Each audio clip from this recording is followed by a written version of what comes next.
Doctor Zahid, উপস্থিত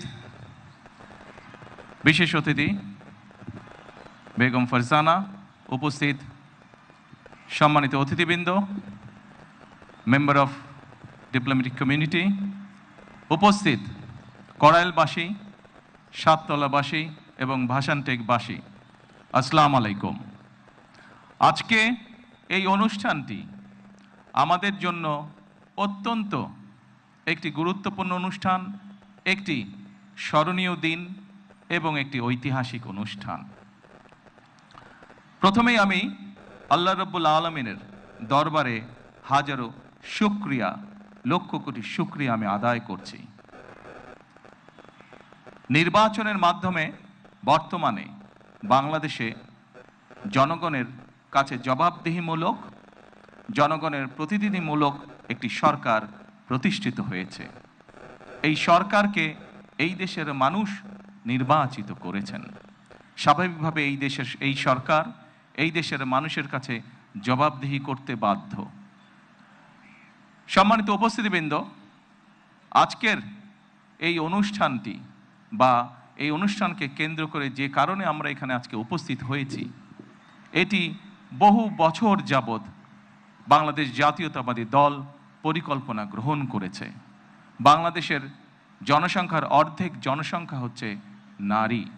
আমরা দৃঢ়ভাবে বিশ্বাস করি এই অর্ধেক জনসংখ্যাকে যদি আমরা পেছনে রাখি, এই অর্ধেক জনসংখ্যাকে যদি আমরা এম্পাওয়ার না করি, তাদেরকে যদি ক্ষমতায়ন না করি, শিক্ষা এবং অর্থনৈতিকভাবে তাদেরকে যদি ক্ষমতায়ন আমরা না করতে পারি, তাহলে অবশ্যই দেশকে কোনোভাবেই সামনে এগিয়ে নিয়ে যাওয়া সম্ভব না।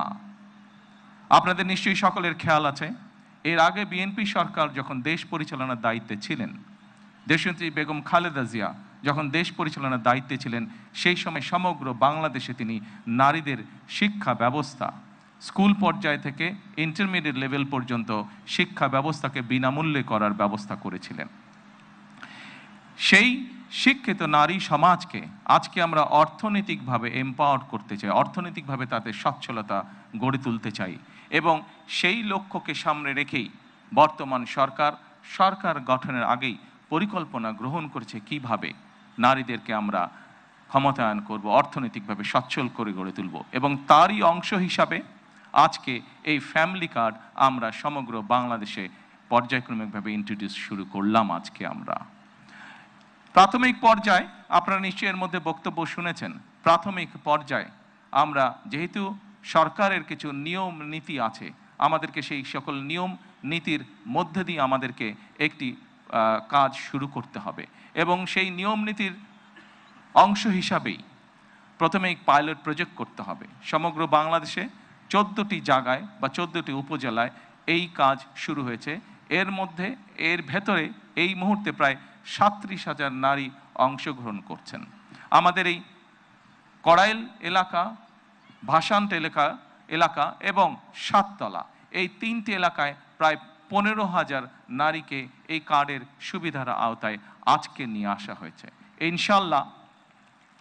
ইনশাল্লাহ আমি দৃঢ়ভাবে বিশ্বাস করি আমার সরকার পর্যায়ক্রমিকভাবে বাংলাদেশে যে 4 কোটি পরিবার রয়েছে, সেই 4 কোটি পরিবারের যারা নারী প্রধান, তাদের কাছে আগামী 5 বছরের মধ্যে ইনশাল্লাহ পর্যায়ক্রমিকভাবে সকলের কাছে আমরা এই ফ্যামিলি কার্ড নিয়ে যেতে সক্ষম হব ইনশাল্লাহ।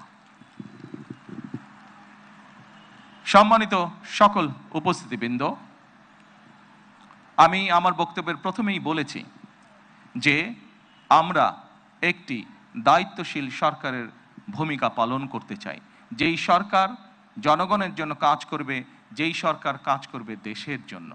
আমরা জনগণের কাছে জবাবদিহি থাকতে চাই, এবং তারই একটি অংশ হিসাবে আমাদের দল, বাংলাদেশ জাতীয়তাবাদী দল, নির্বাচনের পূর্বে আমরা বাংলাদেশের মানুষের কাছে প্রতিশ্রুতি দিয়েছিলাম, বাংলাদেশের নারী সমাজের কাছে প্রতিশ্রুতি দিয়েছিলাম যে বিএনপি সরকার গঠন করতে সক্ষম হলে আমরা এই ফ্যামিলি কার্ডের কাজ শুরু করব। আপনারা নিশ্চয়ই খেয়াল করেছেন, আমরা আল্লাহর রহমতে বাংলাদেশের মানুষের সমর্থন নিয়ে বিগত নির্বাচনে সরকার গঠন করার 1 মাসেরও কম সময়ের মধ্যে আমরা আমাদের এই প্রতিশ্রুতি, জনগণের কাছে দেওয়া প্রতিশ্রুতির কাজ আমরা শুরু করেছি। এবং শুধু এই প্রতিশ্রুতি নয়, আমরা আরও কিছু প্রতিশ্রুতি করেছিলাম, তার মধ্যে যেগুলো আমাদের প্রায়োরিটি প্রয়োজন ছিল, তার মধ্যে আরেকটি আছে কৃষক কার্ড। সেই কৃষক কার্ডের কাজও আমরা শুরু করেছি ইনশাআল্লাহ। ঠিক আজকের এই অনুষ্ঠানে আমরা যেভাবে 37,000 মানুষের কাছে, 37,000 নারীর কাছে আমরা ফ্যামিলি কার্ড তুলে দিতে সক্ষম হয়েছি, ঠিক একইভাবে আগামী মাসের মধ্যে আগামী মাসের ভেতরে আমরা কৃষক ভাইদের কাছেও, বহু কৃষক ভাইদের কাছে আমরা কৃষক কার্ড তুলে দিতে সক্ষম হব ইনশাআল্লাহ। সম্মানিত উপস্থিতিবৃন্দ, আপনারা নিশ্চয়ই খেয়াল করেছেন, আমরা দেশের মানুষের কাছে আমরা প্রতিশ্রুতি দিয়েছিলাম, বিশেষ করে আমরা বাংলাদেশের কৃষক ভাইদের কাছে আমরা প্রতিশ্রুতি দিয়েছিলাম যে বিএনপি সরকার গঠন করতে সক্ষম হলে যাদের কৃষি ঋণ 10,000 টাকা পর্যন্ত আছে, কৃষি ঋণ সুদ সহ, সেই কৃষি ঋণ বিএনপি সরকার গঠনে সক্ষম হলে সেই কৃষি ঋণ আমরা মৌকুফ করব। আল্লাহর রহমতে আমরা গত সপ্তাহে সেই 10,000 টাকা পর্যন্ত কৃষি ঋণ মৌকুফ সরকারের পক্ষ থেকে করে দেওয়া হয়েছে সুদ সহ। এইভাবে একে একে আমরা জনগণের কাছে দেওয়া প্রতিশ্রুতিগুলো, যেই প্রতিশ্রুতিগুলো পূরণের মাধ্যমে জনগণের ভাগ্যের পরিবর্তন হবে, যেই প্রতিশ্রুতিগুলি পূরণের মাধ্যমে, একটি সরকারের প্রতিশ্রুতি পূরণের মাধ্যমে দেশের ভাগ্যের পরিবর্তন হবে, জনগণের ভাগ্যের উন্নয়ন ঘটবে, সেই প্রতিশ্রুতিগুলো আমরা ধীরে ধীরে পর্যায়ক্রমিকভাবে যে কোনো মূল্যে পূরণের চেষ্টা করব।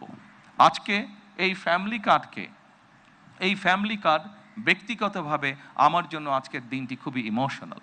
কারণ এখানে আজকে যারা আপনারা অতিথি উপস্থিত আছেন, এখানে কিছু মানুষ উপস্থিত আছেন যাদের সাথে বিগত অনেকগুলো বছর ধরে আমি বসে বসে আমরা পরিকল্পনা গ্রহণ করেছি যে কিভাবে যখন সময় আমরা পাবো, সুযোগ পাবো, জনগণের সমর্থন পাবো, সেই ফ্যামিলি কার্ডটিকে আমরা বাস্তবায়ন করব।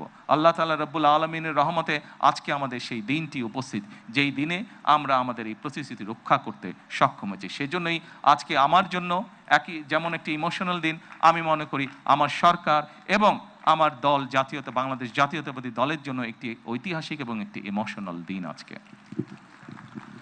সম্মানিত সকল উপস্থিতিবৃন্দ, সম্মানিত সভাপতি সহ মঞ্চে উপস্থিত অতিথিবৃন্দ, আসুন, এই দেশটি আমাদের প্রথম এবং শেষ ঠিকানা। এই দেশের মানুষের প্রত্যাশা বর্তমান নির্বাচিত সরকারের কাছে অনেক, সেটি আমরা বুঝতে পারি। কিন্তু একই সাথে আমরা যদি বাস্তবতা বিবেচনা করি এবং সমসাময়িক ঘটনা, মধ্যপ্রাচ্যের যে পরিস্থিতি, সকল কিছু যদি বিবেচনা করি, তাহলে আমরা যে প্রতিশ্রুতিগুলি দিয়েছিলাম, আমরা অবশ্যই আমাদের প্রতিশ্রুতি থেকে বিন্দুমাত্র আমরা অবস্থান পরিবর্তন করব না। হয়তো সমসাময়িক বৈশ্বিক পরিস্থিতির কারণে ক্ষেত্র বিশেষে হয়তো আমাদের কিছু কিছু ক্ষেত্রে সময় বেশি লাগতে পারে প্রতিশ্রুতিগুলো বাস্তবায়নের জন্য। সেজন্যই আজকে আমি সকলকে অনুরোধ করব, এখানে যে সকল এলাকাবাসী উপস্থিত আছেন, আপনাদের মাধ্যমে সমগ্র দেশবাসী যে সকল উপস্থিত আছেন, আপনাদের মাধ্যমে সমগ্র দেশবাসীকে এবং মিডিয়ার মাধ্যমে সমগ্র দেশবাসীকে আমি অনুরোধ করব যে আসুন আমরা ধৈর্যের সাথে সমগ্র পরিস্থিতি মোকাবেলা করি, আমরা ধৈর্যের সাথে সুন্দরভাবে আমাদের এই দেশটিকে গড়ে তুলি। সম্মানিত সকল অতিথিবৃন্দ, আমি নির্বাচনের সময় একটি কথা প্রায় বলতাম, প্রত্যেকটি নির্বাচনী জনসভায় আমি একটি কথা আমার বক্তব্যের শেষে আমি তুলে ধরতাম। সেই কথাটি ছোট্ট একটি স্লোগানের মতন, আপনাদের সকলের কম বেশি জানা আছে, সমগ্র বাংলাদেশের মানুষের কাছে স্লোগানটি পৌঁছে গেছে। আজকে সেই স্লোগানটি দিয়ে আমি আমার বক্তব্য শেষ করতে চাই। সেই স্লোগানটি ছিল, করব কাজ, গড়ব দেশ, সবার আগে বাংলাদেশ। সকলকে আবারও আন্তরিকভাবে ধন্যবাদ জানিয়ে আজকে আমার বক্তব্য আমি শেষ করছি। আল্লাহ হাফেজ। বাংলাদেশ জিন্দাবাদ।